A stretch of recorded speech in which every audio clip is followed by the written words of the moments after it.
All right. Well, my name is Rob Elliott. I'm the editor for the Docket Call newsletter here with the Young Lawyers Conference for the Virginia State Bar.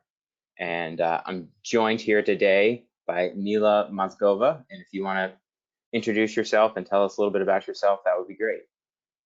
Hi, Rob. Well, I'm very honored to be here, and I'm very honored to speak with you about Ukraine and about what's going on in Ukraine. I was born in Ukraine. I lived there for about 22 years. Then I came to the United States to study. I ended up studying law in William and Mary, and then after that, I passed the Virginia bar, and I've been an attorney in Virginia area ever since. I've lived in the Tidewater area for about now more than 13 years. So naturalized Virginian, I would call it. Okay. And could you kind of just give us a little history on Ukraine? Sure. A lot of, I'm sure by now, a lot of people, they've been following the news in Ukraine. A lot of statements have been made in Ukraine. A lot of articles have been written about Ukraine. I know that a lot of historians use a lot of metaphors of how to call this area that modern Ukraine is. And one of the metaphors is the gates of Europe, because many people and cultures and tastes and religions have passed through Ukraine. And the other metaphor is the cradle of many people, because at certain times, people from Belarus and people from Armenia and people from Georgia, Germans, Romanians have lived and worked on the territory of Ukraine. I would like to just briefly mention that I don't think we can isolate the history of Ukraine. It's a history of Slavs. Originally, it was a Slavic tribe that occupied the modern territory of Ukraine and Belarus and Russia.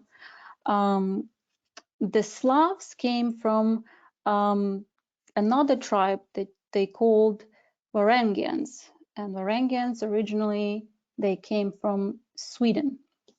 So these tribes, according to 12th century chronicle, they settled in Novgorod in 1882, and they created this tribe that's called Rus, right? From that Rus, they've developed a kingdom that's called Kievan Rus. And from that point on, that's how we know that Kievan Rus, the Slavs, they were building up on their history, they were building on their lives up until 1147. And again, I would like to mention that I am not a historian myself. I am an attorney. So if any historians hear this and have different vision, please feel free to send me comments. But up until 1147, and about 1147, a Moscow kingdom was created, where the currently Moscow is, and it was just a small fishing village, really nothing to it. But from that time, it continued to grow, and then basically we had two separate kingdoms. There was Kievan Rus, and then there was Moscow kingdom. And then throughout the centuries, we had the Tatar invasion, different kind of wars, different kind of historical battles happening. And then, you can say that these two kingdoms just continued to grow up until 17th century, when Peter I said, okay, well, we're going to have something that's called Russian Empire. And then something that used to be Ukraine, but now it was split between Russian Empire and Western countries. I don't know if I am explaining that clearly, but I've heard that many times in the media. We hear that there was no such country as Ukraine, and I don't think it's true, because modern Ukraine, modern territory of Ukraine, was where it is now from the beginning of time. It was just given different name, and the Moscow, as we call Moscow now, separated from this Kievan kingdom, created its own empire and continued to grow, and that's the Moscow that we know now. It is true that we originated as one people that we call Slavs, but we never were separated as Russians or Ukrainians, and we never we can't really factually, I think, say that there was no such country as Ukraine, or there was no such nationality as Ukrainians, because we're all one people. Mm-hmm. Okay. Well, thank you. Thank you. That's a great,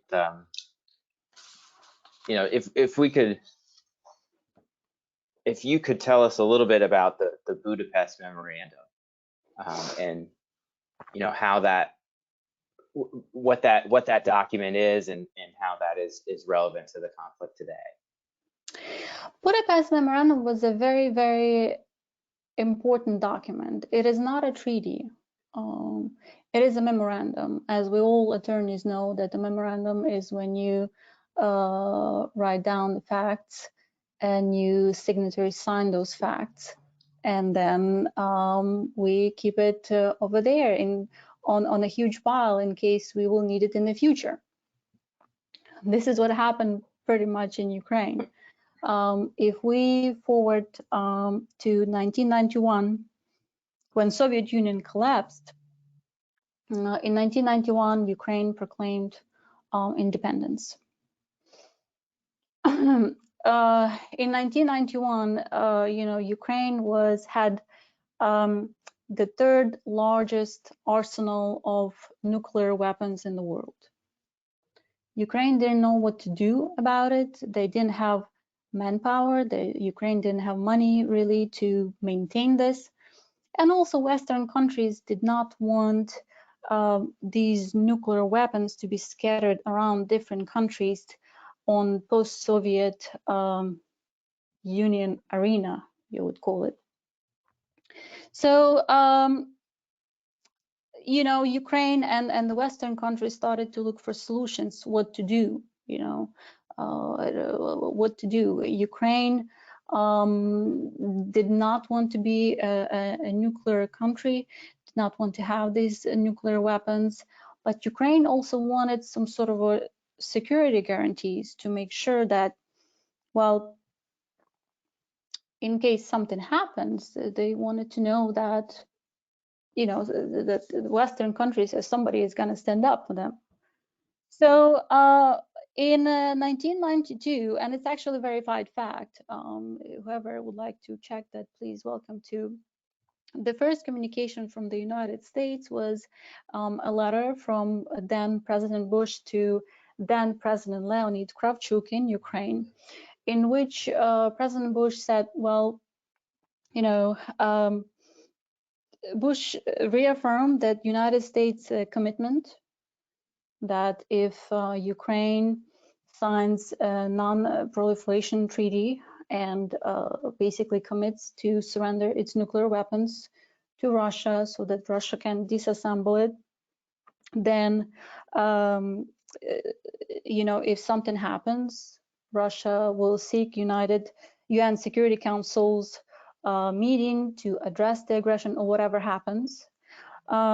Second, President Bush urged Ukraine to put faith in the Europe's new collective security system by participating in the Conference on Security and Cooperation of Europe, which has been working in Ukraine since 2014. And also, President Bush in the letter stated that the Ukraine should put faith in the North Atlantic Cooperation Council and the UN. And there were other different points in this letter that basically did not necessarily guarantee the US involvement in Ukraine in case something happens, but it sort of put Ukraine on notice that, well, if indeed something happens, then there might be, United States will be involved. So all of these negotiations were going on up until 1994. In 1994, finally, the Budapest Memorandum was signed. And the actual memorandum did not really change much from that letter that President Bush sent to the president of Ukraine. And it gave assurances that in case the territorial integrity of Ukraine is violated, then the US will seek action from the UN Security Council, which happened. It did not give guarantee or did not provide for any punitive action from United States and other countries who participated in signing of this memorandum. And let me remind you that not just United States, it was Russia, it was United Kingdom, it was Ukraine and the United States who signed this memorandum. Mm-hmm. And one thing that the memorandum states, and I have it right here in front of me, is that, let me read this exactly verbatim. The United States of America, the Russian Federation, and the United Kingdom of Great Britain and Northern Ireland reaffirm their obligation to refrain from the threat or use of force against the territorial integrity or political independence of Ukraine, and that none of their weapons will ever be used against Ukraine except in self-defense or otherwise in accordance with the Charter of the United Nations. So you can look at this memorandum both ways, you know. You can look at this memorandum as, okay, well, obviously that Russia violated this memorandum because, Russian forces at this point on the territory of Ukraine. Did the Russia violate the memorandum in 2014 when it occupied the eastern part of Ukraine and the Crimea? Mm-hmm.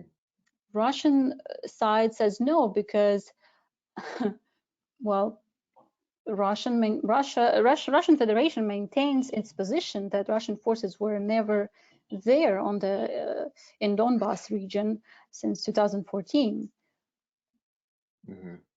Or for example, that Russian forces were never there in Crimea in 2014.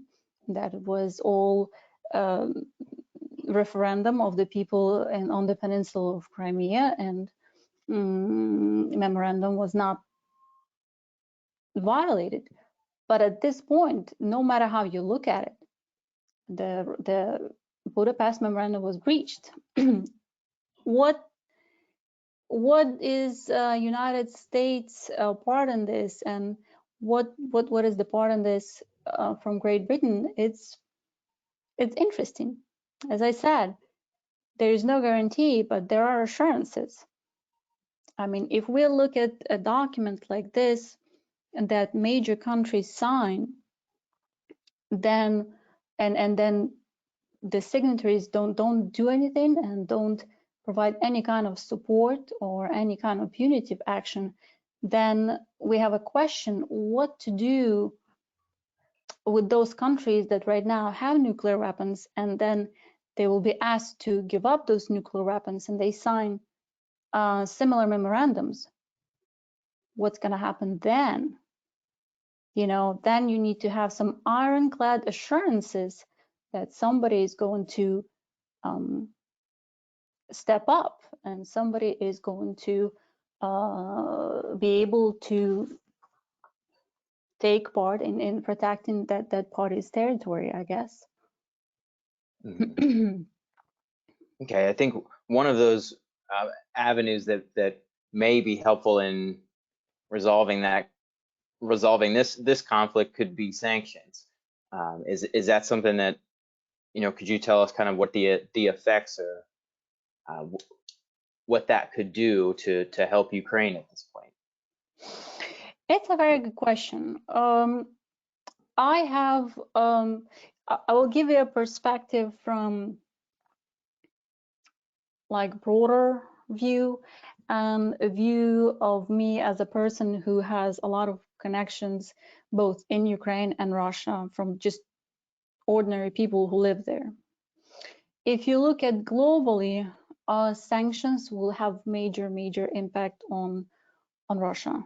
Definitely not, maybe not in the in the near future, but sometime over there in the next 6 months or 8 months, Russia will definitely feel the result of the sanctions. That's one thing.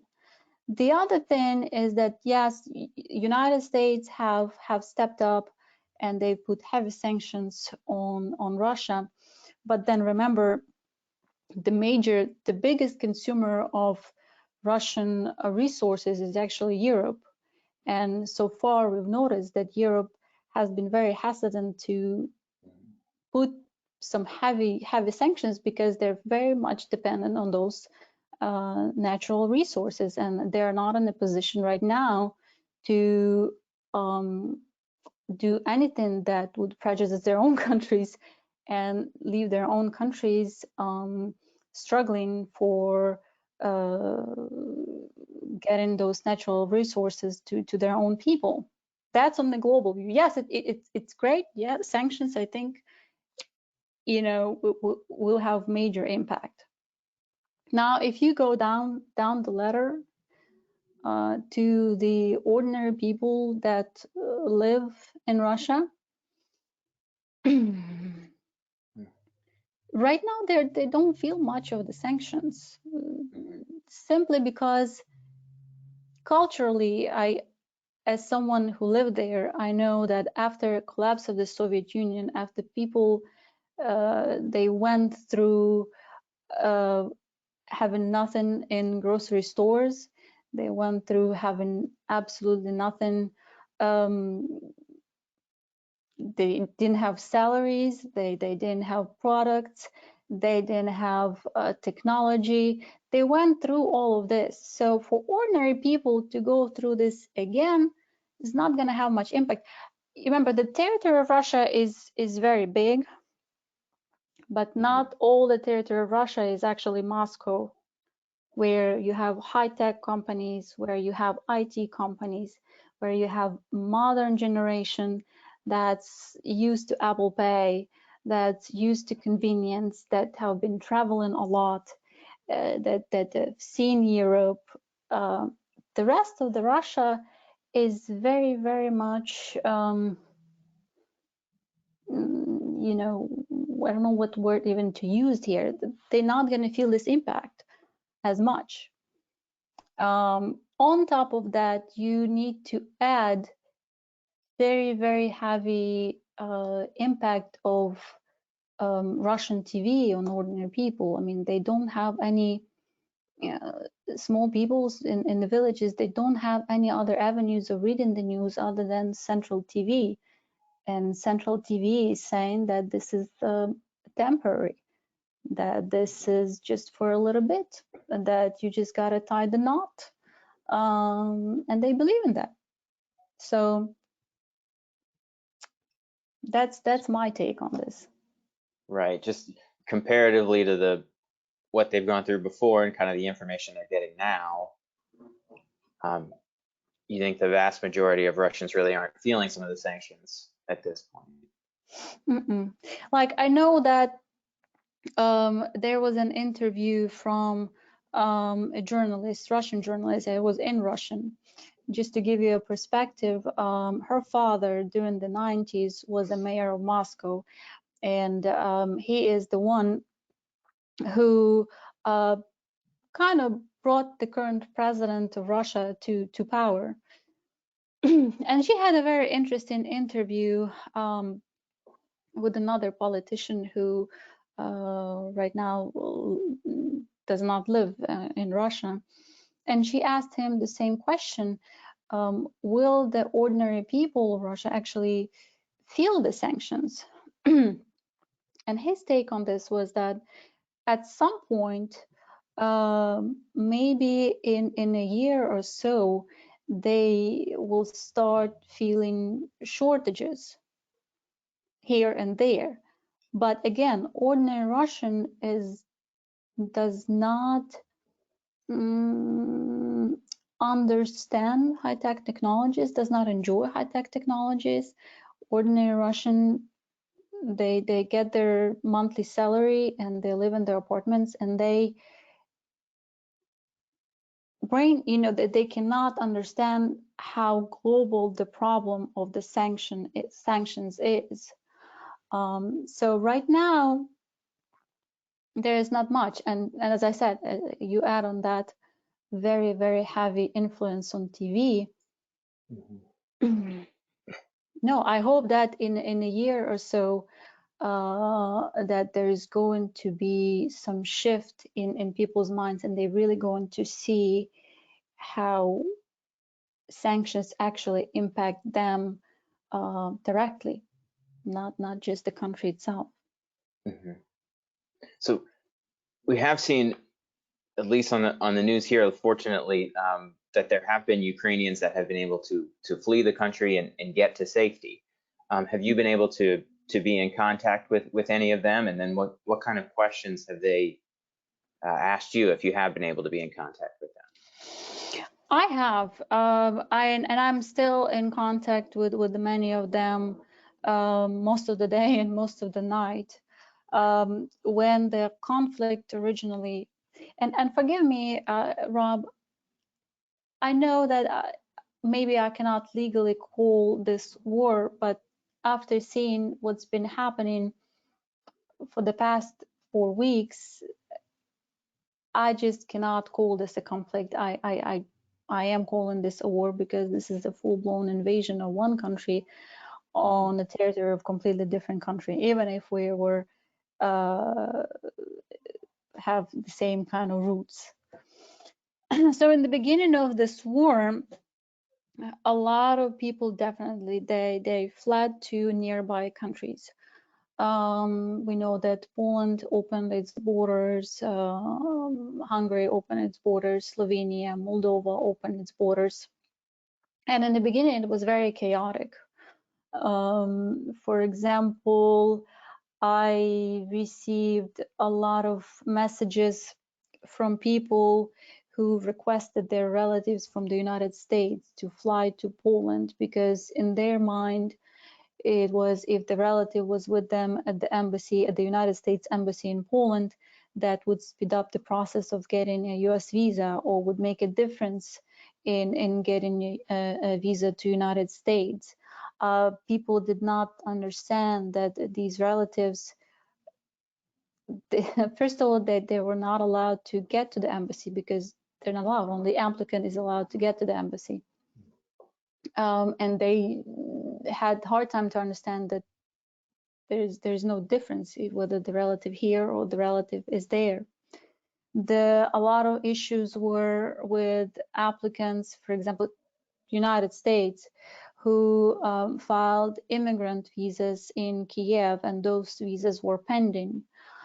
So they would call, for example, I had cases where fiancés from the United States had to fly in there and be with the Ukrainian fiancés, and they were trying to figure out how to get that process rolling. There were a lot of confusions about passports. Some people, for example, left their homes, forgot about their passports, and they were thinking, okay, well, we'll stay there for a week, and then we'll come back, and then we'll be fine. And then Right. 1 week passed by, 2 weeks passed by, now we are in 4th week, and they're like, okay, we're trying to do something, but we don't have a foreign passport. We don't know what to do. While you can use the Ukrainian passport in, let's say, Poland, to get by, to go grocery shopping or cross the border. If you would like to cross the country, for example, to the United States, you actually need your foreign passport to get that visa stamp in there. A lot of confusion with this. People didn't know where to go and what to do. I must say that the United States Embassy in Poland, they did a tremendous job in putting most of the information on its website. And they've been very responsive. So for example, I was able to send an email to the embassy and explain the situation and ask, all right, well, we have this and this, the application has been pending, what can we do, or how can you assist? And they would give guidance on how to solve whatever matter was happening with those specific people. So very responsive, very good. A lot of people, you know, at this point, you know, they've been there, they've crossed the border, they've been sitting in the shelters. Those who don't have money, they stay in the shelters. Those who have some sort of savings, they've rented out a lot of apartments in Poland and in nearby countries. The problem is that whatever savings they had, now they're kind of running out because this war continues going. And if you ask me right now, I don't see it. I don't see this war wrapping up anytime soon. So the question is then for them now, what do you do? Well, they want to find a job. They want to see if they can generate some sort of an income.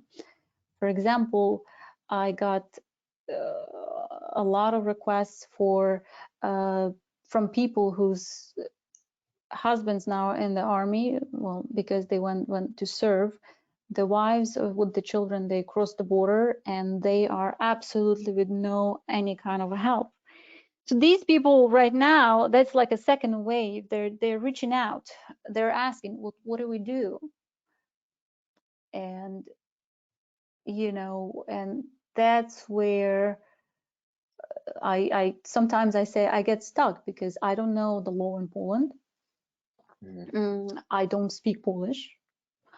I don't know the law, let's say, in Slovenia. I don't know the law in Moldova. I don't know. And it's very hard to put them in contact with someone who can tell them, okay, well, here are your options. This is what you can do. Let's say if you want to get the permit, this is what you got to do. If you would like to put your child in kindergarten, this is what you would like to do. A lot of people, for example, going back to the United States, a lot of people got confused with this temporary protected status that United States, you know, gave Ukrainians for 18 months. A lot of people got confused. In their mind, this was that's it. Temporary protected status, they can cross the border and then they come here. Yeah. While it's not the case, and it takes time to explain to them, no, this is different. This is completely different. Or for example, I think just yesterday I got a request from someone who said, well, we might be flying to Mexico and maybe trying to seek some assistance on the border.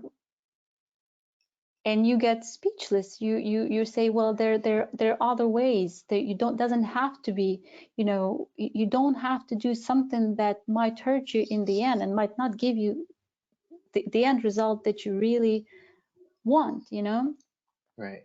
So for me right now, the job has split on kind of two directions. First direction is to guide the people that are right there in those European countries, and they want to work and they don't have anyone to give them legal advice on how to make that happen. And the second kind of um, second people, or a second bulk of people that reach out, is educating them on what it means, this TPS status, on how important it is to come to the United States and come here legally. You know, how that this does not help you if you don't follow the law. It's not going to help you in the end. Yes, I know there's a war zone and a lot going on, but it just does not help you. And while I can address the second bulk of people, I have no connections whatsoever for those people who are in Europe. Mm-hmm. Absolutely. And sometimes I feel stuck because, you know, you need somebody who knows the law. You need somebody who speaks the language. And you need somebody who in most cases can help out pro bono. So this way they can get this assistance, this advice that they need, and get their lives rolling, at least, you know, for the nearest future. Okay, how can members of the legal community here in Virginia assist? How can we help? I want to say that not just members of legal community, but I guess the entire United States have been very helpful, and I cannot express how much Ukrainians are grateful. I don't know if you hear this on the news or if you hear this from Ukrainians, but I have to tell you that many people say thank you. I see every day volunteers calling and saying thank you. I get notifications about the donations and humanitarian help that Ukrainians are getting from the United States, from ordinary people in the States, and they're saying thank you. At this point, the legal community can help in two ways.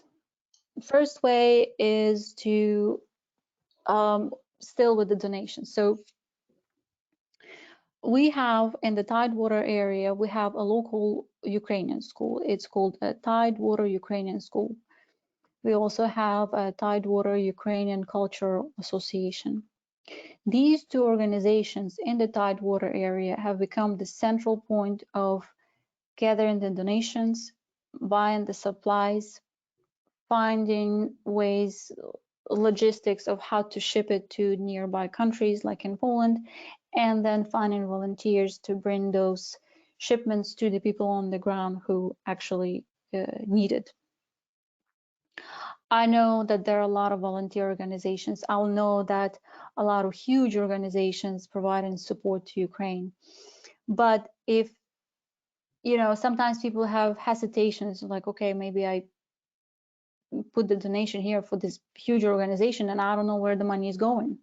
And that's a valid concern. I people want to help, but they also don't want the money to go somewhere to who's using it for unknown purpose. You get a lot of people like that as well. So for those who have the ability to help financially and able to find the to help financially and would like to help financially, I sincerely urge to either Google the Tidewater Ukrainian School or find it on Facebook, and they're all bank numbers, all information is there. You can make the donation and rest assured that the money is going to go to Ukraine, to volunteers, or to buy the supplies that's very much needed, and those supplies will get to the destination. This one, it's a non-profit organization, and again, I urge everyone to look it up and make a donation should anyone want to. Regarding the legal portion of the question, I would like to ask, I know that a lot of attorneys will be watching this video. A lot of attorneys also have connections, international connections around the world. And if there are any attorneys who have connections in these nearby countries like Poland and Slovakia and Czech Republic and Hungary and Moldova, and they know that there are attorneys who can volunteer to at least with given advice to those Ukrainian refugees as to employment, as to childcare, as to these issues that concern most of those refugees, right? How to be in those countries for long term, and also not just rely on whatever government help is coming to them. Maybe they can work for temporary or something like that. If they could, I'm willing, if they could reach out to me and say, all right, well, this is the contact information. This attorney is in Hungary, and this attorney is willing to take phone calls, and people can call him or her and schedule consultation and talk about how they can stay in the country and what they have to do. That would help me a lot, and I think that will help a lot of people. So for example, if somebody reaches out to me and says, well, I really would like to talk to an attorney in Poland about what my status is, what it means, how do I go by in the future, and I can say, well, here's the contact information, this is the person, reach out, at least they will give you a free consultation, and at least you will know what your rights are and what you can do in that country legally, stay there legally for a certain amount of time. That would be a tremendous help. Tremendous help. Will make it easier for a lot of us who are standing there guarding this issue. I'd like to mention that I'm sure that, again, a lot of attorneys will be looking at it. I am aware of the Ukraine Legal Aid Project that has been launched. It's an excellent project, very much aware of that, very much appreciate that. The only issue is it's been taking a little bit of time to get organizational issues going, and I get a lot of requests right now. Right.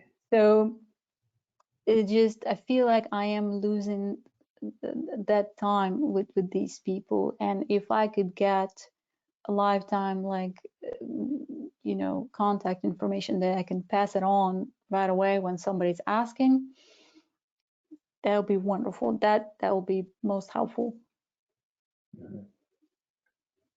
Okay. Is there anything else that you would like to share with us today? I don't have any other questions for you, but if you would like to speak or anything else that you'd like to share with us, we appreciate your time. Thank you. All that I can say is that I have fear that with time, the issue of Ukraine might become a stale subject because people are suffering, and while our psychology is, human psychology is, created in a way that we get the initial shock wave, but when we continuously see that shock, we kind of get used to it and we don't pay much attention to it. And this is what I'm afraid of. I would like to stress, I guess, that the war in Ukraine is not just something that you can look as a conflict between two countries. It's going to impact the geopolitics of the entire world. And if you put the suffering aside if you put the crimes, the human crimes that going on in Ukraine aside, right? The longer this war continues, the more the entire world is going to suffer, specifically the countries, the poorer countries. You know, the Ukraine was the third largest producer of grain in the world. Russia is the first largest producer of grain in the world. And right now, you know, all exports are mostly have been shut down. And maybe we don't see it now, but we also are going to feel this in the future, you know, that how this war impacts each of us directly.